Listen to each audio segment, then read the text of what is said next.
ফ্যাসিবাদের পতন থেকে শিক্ষা না নিলে পরিণতি আওয়ামী লীগের মতোই হবে বলে হুঁশিয়ারি দিয়েছেন জাতীয় নাগরিক পার্টি এনসিপির আহ্বায়ক নাহিদ ইসলাম।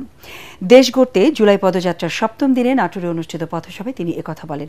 এ সময় বর্তমান রাষ্ট্র কাঠামো জনগণের অধিকার নিশ্চিত করতে ব্যর্থ উল্লেখ করে নতুন সংবিধান, নতুন আইন এবং মৌলিক সংস্কারের মাধ্যমে গণতান্ত্রিক রাষ্ট্র গড়ে তোলার আহ্বান জানান এনসিপির নেতারা। নাটোর প্রতিনিধি জুলফিকার হায়দার জোসেফের তথ্য ও ছবিতে রিপোর্ট করেছেন মাজহারুল হক মুহাজির।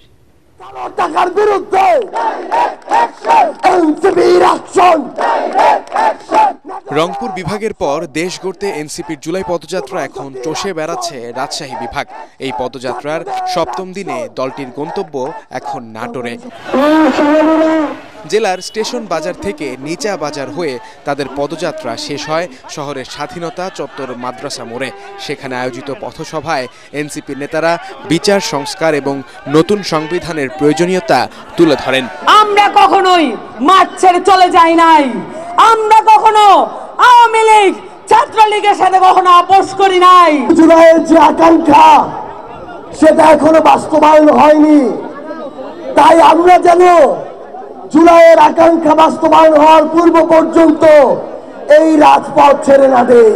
এসি কেনার কথা ভাবছেন? ভিশা দিচ্ছে যে কোনো এসিতে 15% নিশ্চিত ছাড়। এছাড়াও থাকছে মানি ব্যাক গ্যারান্টি নিশ্চয়তা। নাটোরে জুলাই পদযাত্রার ব্যানার ছিঁড়ে ফেলার অভিযোগে এনসিপির আহ্বায়ক নাহিদ ইসলামের সোজা সাপটা জবাব। কর্মসূচিতে বাধা দিলে পরিণতি হবে আওয়ামী লীগের মতো। আমরা আজকেও শুনতে পেয়েছি আমাদের নাটোরের এই কর্মসূচিতে ন্যাক্কারজনকভাবে বাধা দেওয়ার চেষ্টা করা হয়েছে, আমাদের ব্যানার ছিঁড়ে ফেলা হয়েছে। হুঁশিয়ারি দিতে চাই, মাত্র 1 বছর আগের ঘটনা। এই ব্যানার ছিঁড়ে কর্মসূচিতে বাধা দিয়ে যারা ক্ষমতায় দীর্ঘায়িত হতে চেয়েছিল তারা আজকে বাংলাদেশে তাদের ঠাঁই হয় না। যদি এখনো শিক্ষা না নেই তবে তাদের পরিণতিও সেই দিকেই যাবে। এ সময় অবিলম্বে জুলাই ঘোষণাপত্র ও জুলাই সনদ বাস্তবায়নের দাবি জানান নাহিদ। বলেন, এ নিয়ে কোনো টাল বাহানা সহ্য করা হবে না। যে সকল মানুষ শহীদ হয়েছিল তাদের সেই শহীদি মর্যাদা রাষ্ট্রকে দিতে হবে, সংবিধানের স্বীকৃতি থাকতে হবে। এর জন্য আমাদের প্রয়োজন জুলাই ঘোষণাপত্র এবং জুলাই সনদ। আমরা কোনো ধরনের টালবাহানা, কোনো ধরনের ষড়যন্ত্র মেনে নেব না।